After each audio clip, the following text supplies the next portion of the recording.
কোনো পছন্দের মানুষ না, আমি ওর জীবনে অভ্যেস ছিলাম শুধু।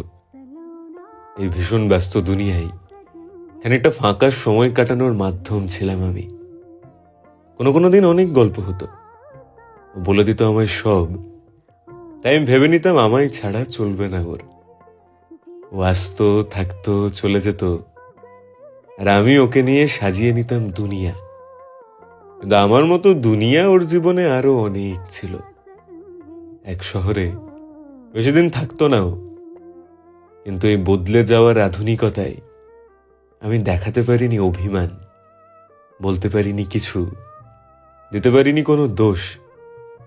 কারণ আমার সাথে থাকার কথা তো কোনোদিনও দেয়নি।